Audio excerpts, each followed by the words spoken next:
washed off like you and lightning, and it was something to stand. It's like a death resurrection. It's dead to something all over. It's impossible, and beautiful, and close to finish. It's nothing. It's like that flowing almost from the real. It's a murder. It's a stupid thing.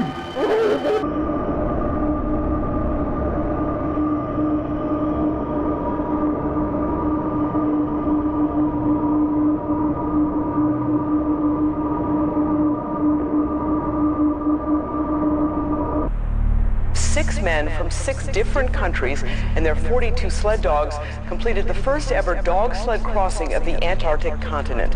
The expedition was led by Minnesotan Will Steger. The group traveled nearly 4,000 miles in 7 months, and temperatures dropped as low as negative 54 degrees. But an expedition like this could not even happen today. Not only have dogs been banned from Antarctica, 2 of the ice shelves, which took nearly a month to cross, no longer exist.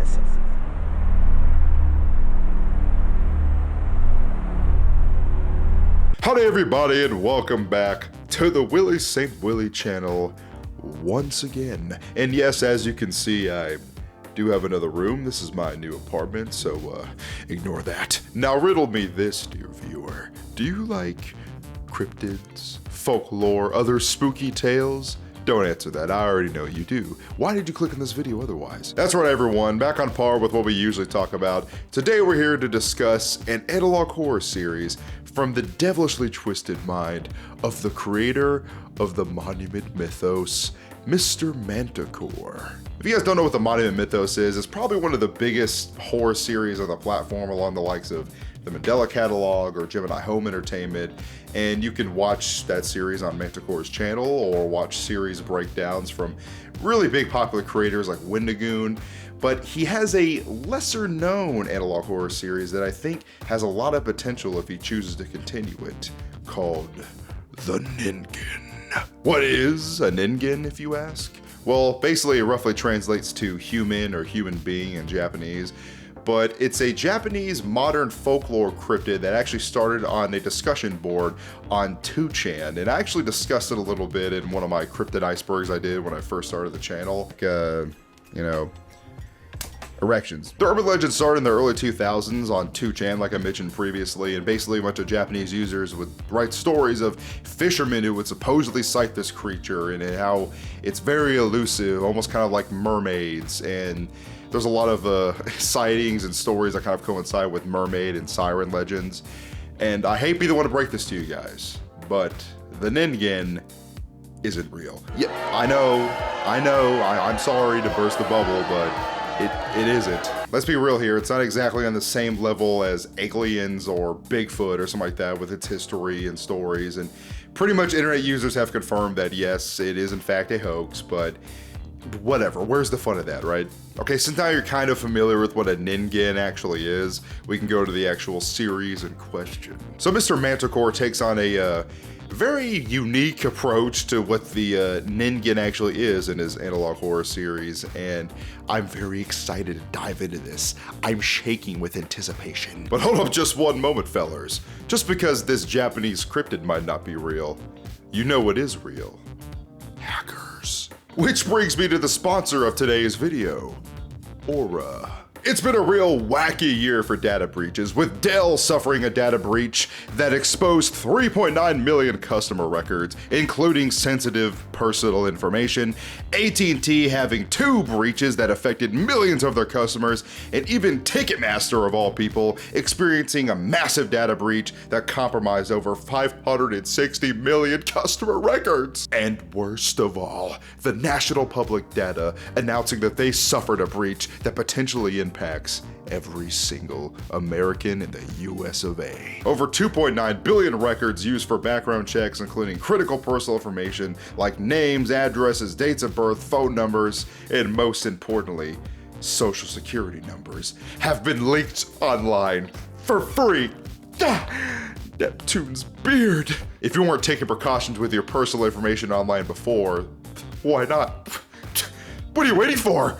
A tactical nuke to hit your bank account? But have no fear, because today's sponsor, Aura, is here for you. Aura monitors your personal data, including your social security number, across billions of data points like the dark web and public court records, and will let you know if any of it is being used against you. Or will let you know if any unsavory individuals try to access your credit or bank accounts, and even give you up to $5 million in identity theft insurance, should the worst case scenario happen.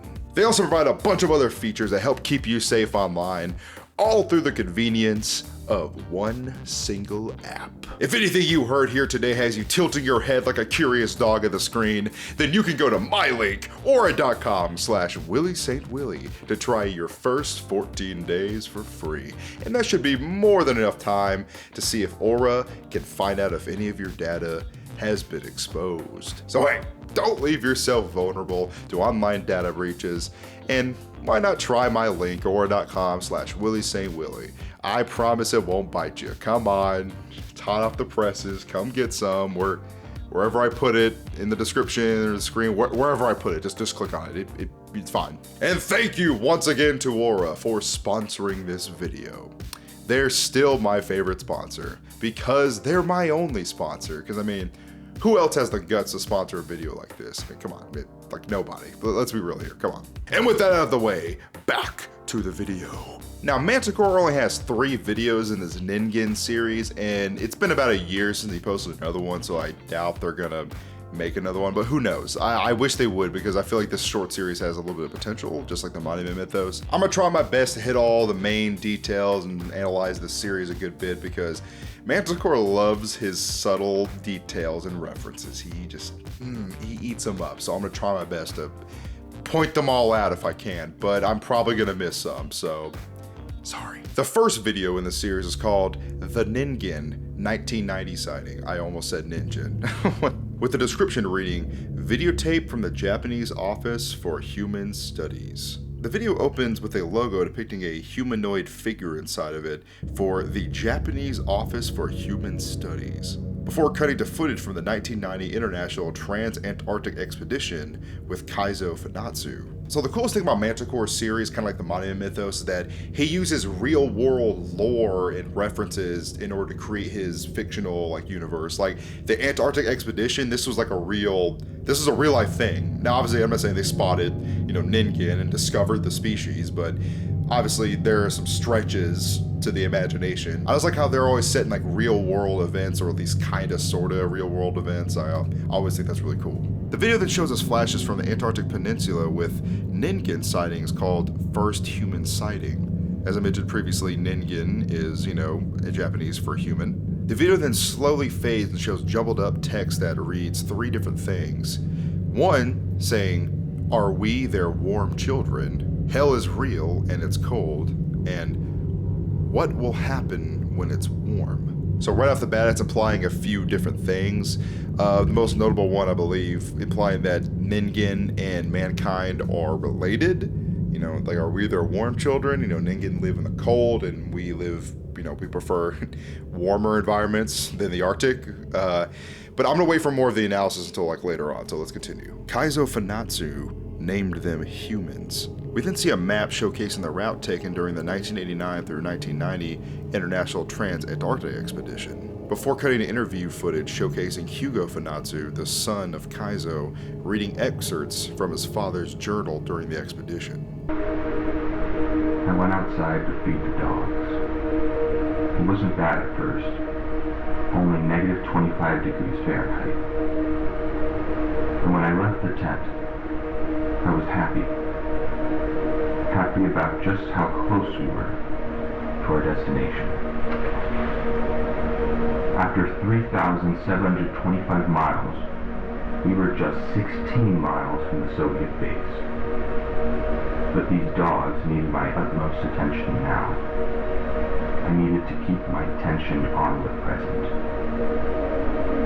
When I finished feeding the dogs, I turned back to the camp. But it wasn't there. The dogs behind me disappeared, too. A blizzard had arrived, and I was blinded by white from all sides. I couldn't walk straight ahead. The wind was so strong that eventually I was knocked down. I crawled on my stomach, toward where the camp should have been. I crawled and crawled, but nothing came closer. I carried pliers to help unfreeze dog collars and fix broken ones, so I used them to dig a hole in the ice.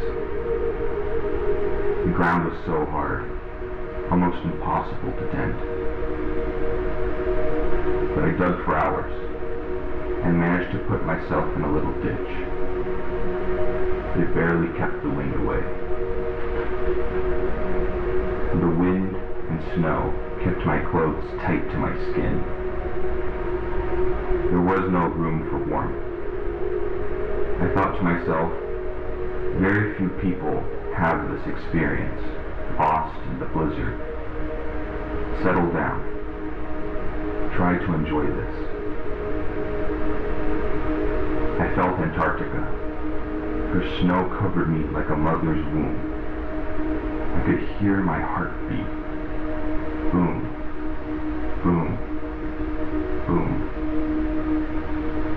My life seemed very small compared to nature, to Antarctica. But I couldn't die. My death would be a real shame. A big, deep shame. I simply could not die.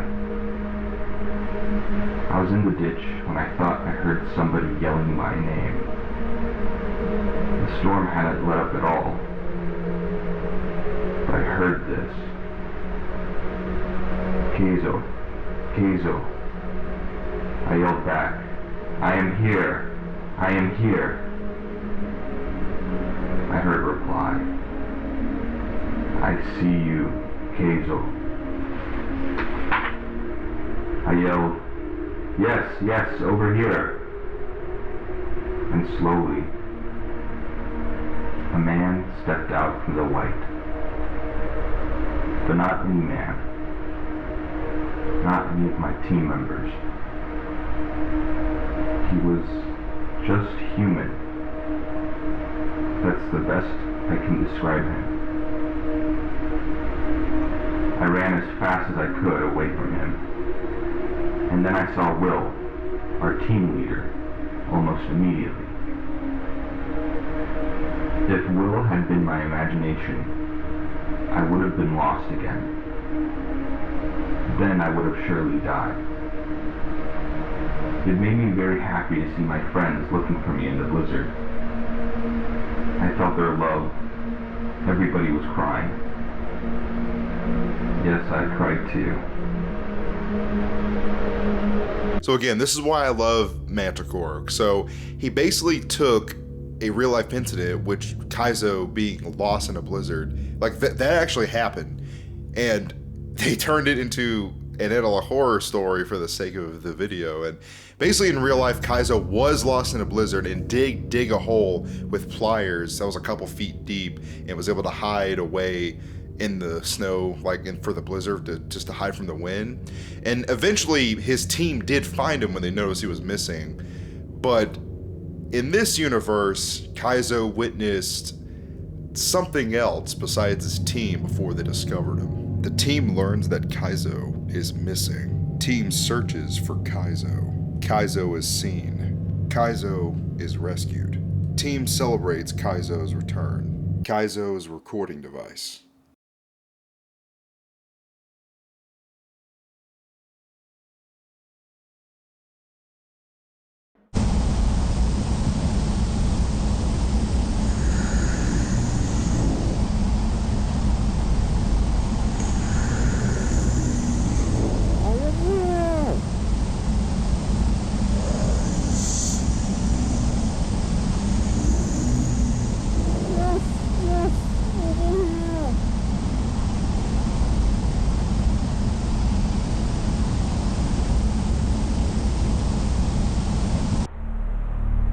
6 men from 6 different countries and their 42 sled dogs completed the first ever dog sled crossing of the Antarctic continent. The expedition was led by Minnesotan Will Steger. The group traveled nearly 4,000 miles in 7 months, and temperatures dropped as low as negative 54 degrees. But an expedition like this could not even happen today. Not only have dogs been banned from Antarctica, 2 of the ice shelves, which took nearly a month to cross, no longer exist.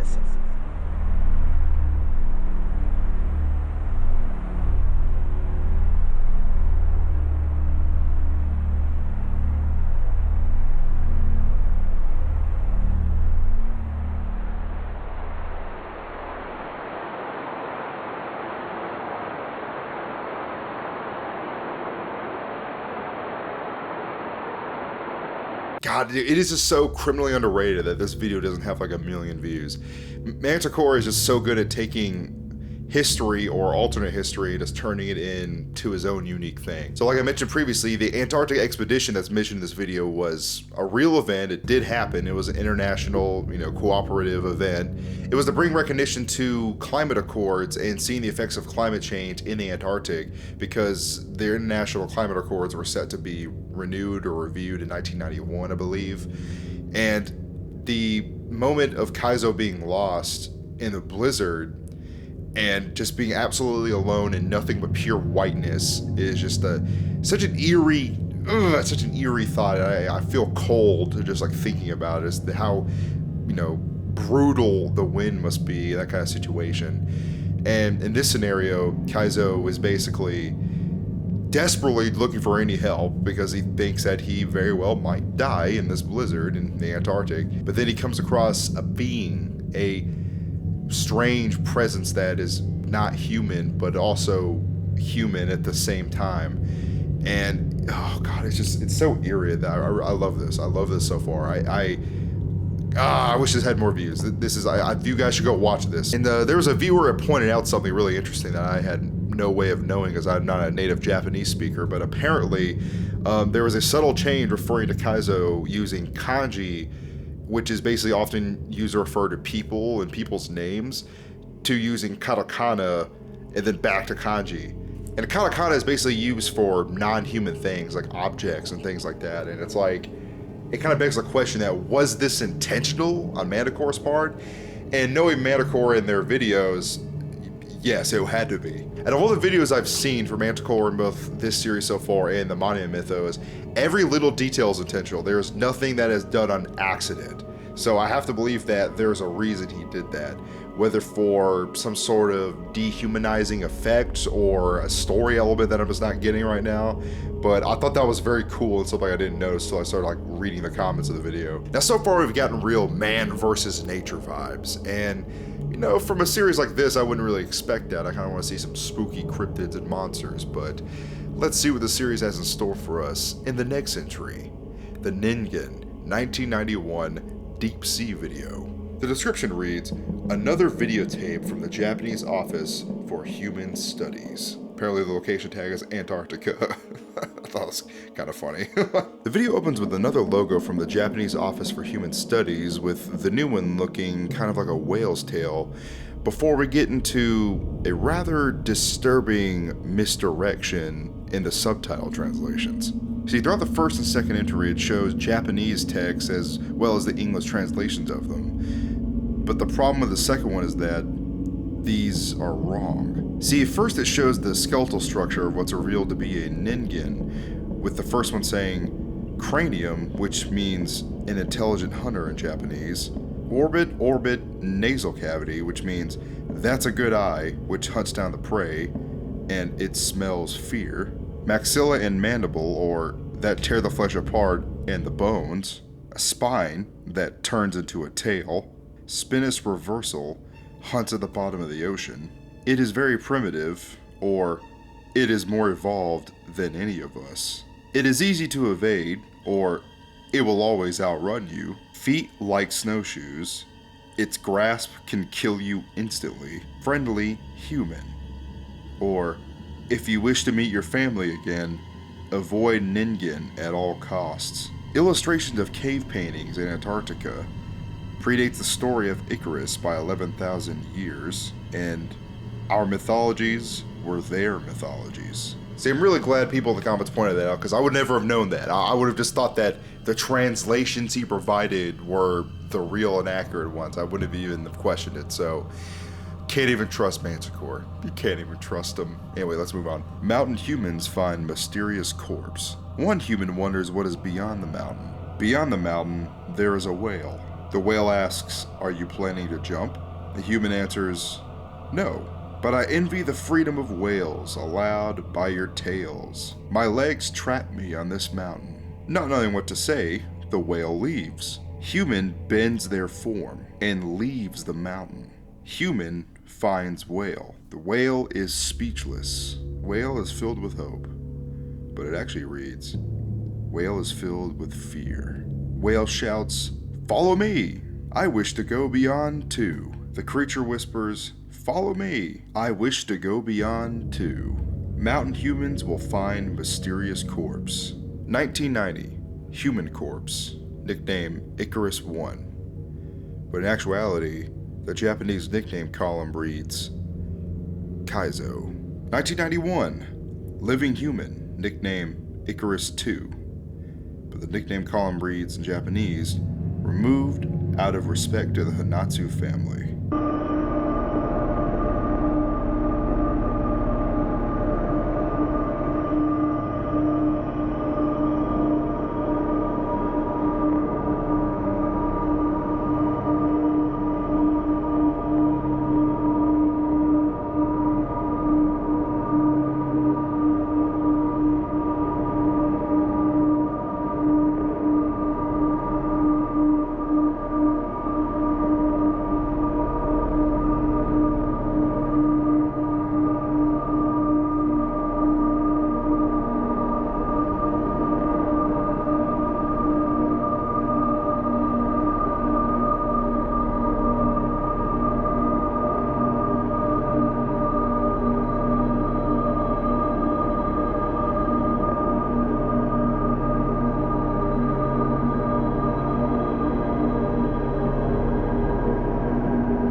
Spinous reversal, or a powerful engine. Rib cage of cannibalism. Shoulder blade, bulletproof bone. Humerus, a superior instinct. Radius/ulna, it always. Hand, breaks the neck. Skull, that remembers everybody. Friendly human. Ancestor of cannibalism.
There was an article in Scientific American in the early 70s which compared the efficiency of locomotion for various species of things on the planet. In other words, they measured how much energy it took for a bird to get from point A to point B compared with the energy it took a fish to get the same distance, and a goat and a person and all sorts of other things. And they ranked them, and it turns out the condor won.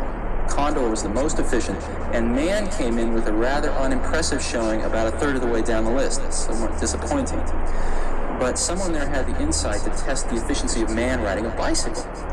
And man riding a bicycle was twice as good as the condor, all the way off the end of the list. And what it really illustrated was man's ability as a tool maker to fashion a tool that can amplify an inherent ability that he has.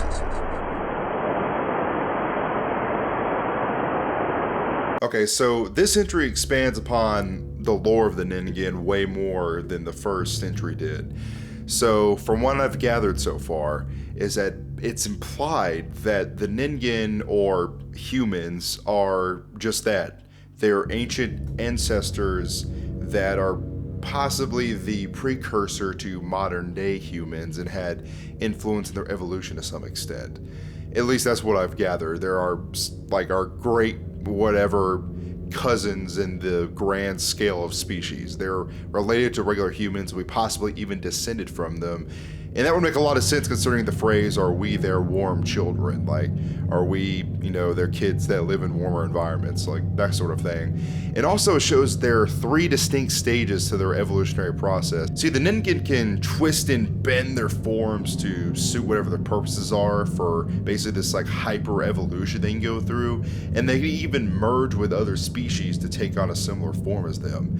And the 3 stages that we know about that they can go through are the land-based ones that we've seen are the bipedal humanoid looking creatures, and aquatic or underwater form, which is basically that of a whale pretty much they can take on. And then they have a 3rd stage which is for flight or aviation or bird-esque, and it's basically like it's just a spine. It's basically just like a flying spine at that point. like I don't really know how else to describe their form. It's basically just like a flying spine going around and spinning. It's really weird. Oh, Manticore, you're so wacky. You've done it again, buddy. Oh yeah, and they're also cannibals. That just a nice little side note. They're cannibalistic in nature, so I guess they'll eat pretty much anything, I guess.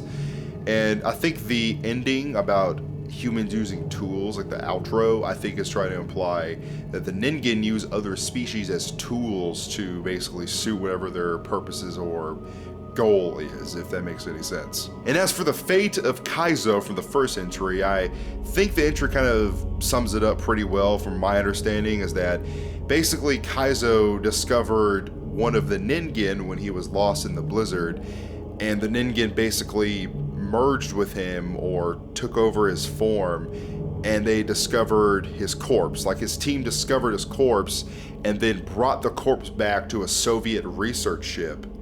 And once bringing it back to the Soviet research ship, apparently the creature was still alive and proceeded to wreak havoc on the ship, like some sort of like The Thing scenario. Basically, this whole thing gives me John Carpenter's The Thing vibes. That's what this whole universe set reminds me of. Like I don't know how to describe it. It's very the otherworldly being, the fish out of water, out of your element scenario that all the researchers were in. It's very eerie, and I love it because The Thing is one of my favorite horror movies of all time, so this setting is amazing. You might be asking, well, why was there a random Soviet expedition ship? Well, like I mentioned previously, the Antarctic expedition was a international collaboration with different countries, and there also was a Soviet base in the Arctic that was nearby where the team's route was at when they found Kaizo's corpse in the scenario. So it would make sense that he would be brought back to a Soviet research ship. It's kind of, I don't know, it made sense to me watching it, so yeah. Okay, I know that was a lot of information that the second entry got threw at us, but has everybody got that? Because clearly the Ningen have been around for thousands of years in this scenario, like Paleolithic, ancient human era, as they are our ancestors apparently, which is good to know. Apparently I'm not a monkey's uncle. I am a Ningan's uncle. So, tell your friends, tell the science nerds to step up their game, okay? Update those books. 10-year-old books you're probably still using in your classroom. However, guys, there's still one more entry in the Ningen verse, or the NV, whatever. If the Monument Mythos has like the Nixon verse, I'm gonna call this the Ningen verse, so whatever, I don't care. The last entry is the Ningen 1992 ship analysis, with the description reading, third videotape from the Japanese Office for Human Studies.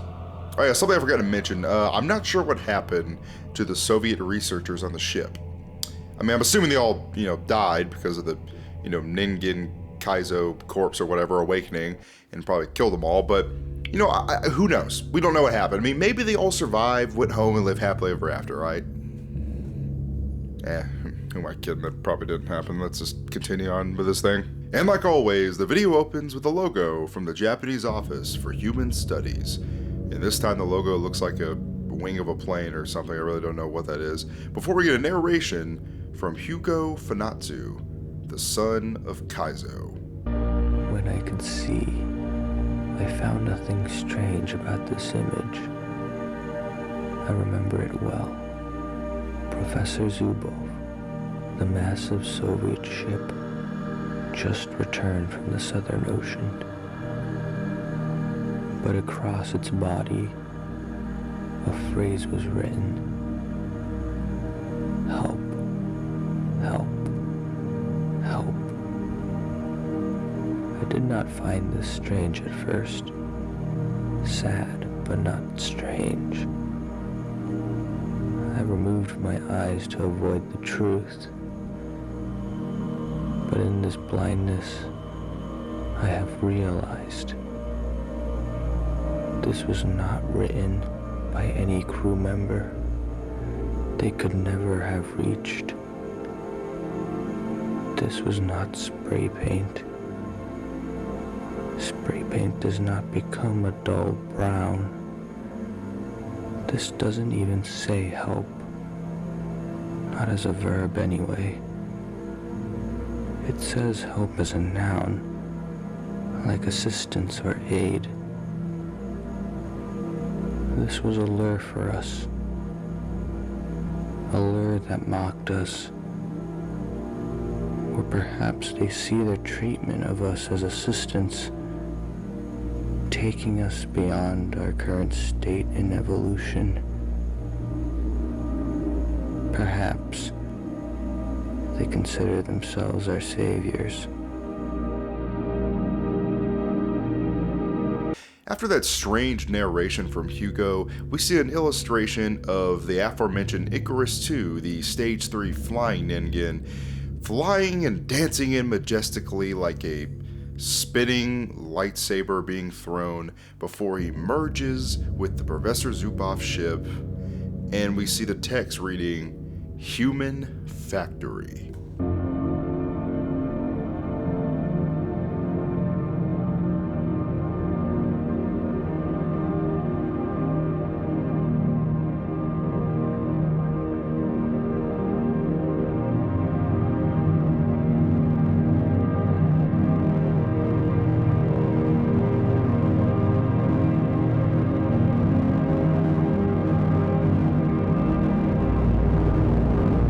And after the showcasing of a brand new human factory, we cut to another narration and reading from Hugo out of his father's journal. The expedition was successful. There were no complications. We all survived. We encountered no injuries and no deaths. We had enough clothing. We had enough food. Our sleds were unharmed, and our dogs were healthy. Nothing strange occurred. The mountains were untouched. The ice was unspoiled, and the sea was pristine. The journey home was comfortable. We ate well and spoke freely. The ship was clean and organized. The sky was clear. Always. I am ready to join the rest of civilization. I am ready to have a son.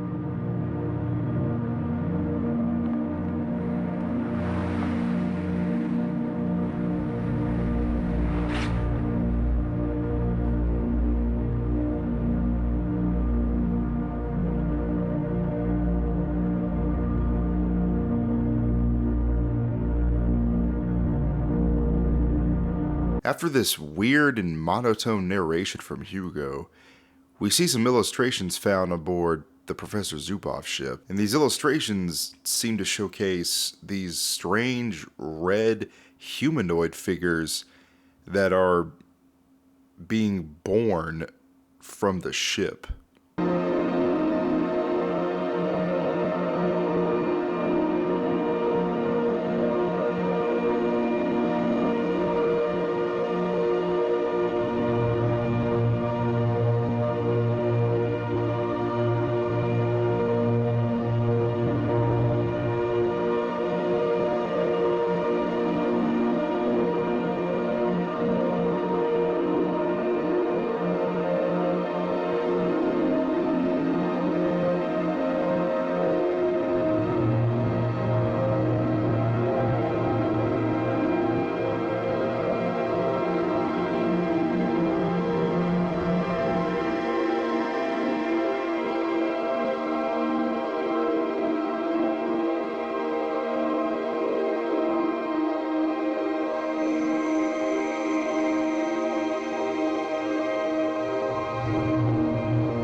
like to help people, then being a teacher is A-OK.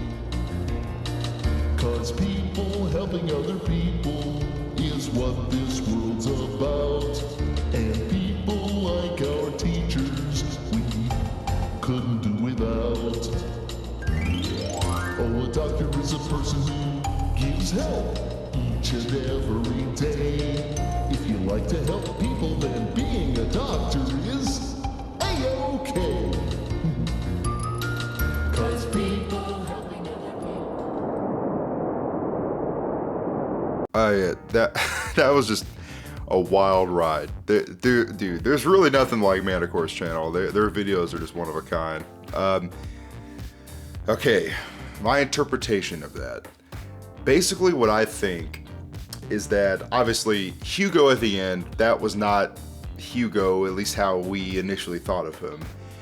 And the journal entries from Kaizo don't seem like they were written by the Kaizo that initially went on this expedition, as the Ningen are able to basically force evolution on other species and themselves, using other species as tools to help them along with this evolution. And I genuinely believe that the Professor Zupov ship was called Human Factory because they were going to evolve to the point where they could basically reproduce asexually. That's why you see like the kind of chest burster imagery from the ending of the video, because to me, they're basically trying to evolve to the highest point of evolution, and they're just using humans, or, you know, humans and humans. They're using us humans as a way to achieve that.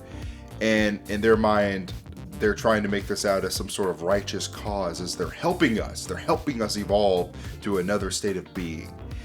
And the strange journal entries at the end just lead me to believe that Kaizo and Hugo have basically just been replaced or consumed and became these strange red humanoid-like beings that we saw at the end.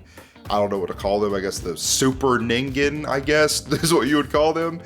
And them taking over the ship and going back to the mainland to arrest the civilization is just so they can spread and infect potentially the whole world and evolve everyone to be like them to the point of the highest state of evolution, the zenith, the pinnacle of evolution. And yeah, that's basically my interpretation of that. And I thought that was really cool. I like that. I like that video a lot. I think there's a few different interpretations people can take away from this series, and I think I'm pretty close. I think I'm pretty on the money with it, but there's just one extra layer of metaphor that I just can't get out of my head. It was one line from the second video. Our mythologies are their mythologies. And that line just really stuck with me, because I noticed that at the end of the final video, the two super Ningen, the humanoid figures holding hands, is really reminiscent of the Adam and Eve creation story to me. Okay, maybe I'm reading too deep into this. Maybe I'm just trying to see something from nothing. But in the story of Adam and Eve, apparently Eve was made from Adam's rib, so kind of like, almost like an asexual reproduction. And similar to, like, you know, Greek mythology with, you know, I think being born from like Zeus's head or something like that. But it's really reminiscent of that, almost like a creation myth, a creation story in this Ningen series. And I really think that's what Manticore is trying to allude to with that this was like another creation story in a way. God, I just can't believe this. Like, Manticore took this early 2000s Japanese folklore from like 2chan and made it into like a Lovecraftian eldritch horror, almost like the Mountains of Madness, where you have these ancient beings that possibly influence human evolution, and they're being rediscovered in the Antarctic continent, and they come in contact with a human expedition team, and they use humans and other species of animals to evolve themselves and evolve the other species that they merge with, almost like just tools, and to help them evolve into a higher state of being in their mind. And I am just shocked. I am shocked that he did as much with this with so little. And it was very impressive. I really liked it a lot.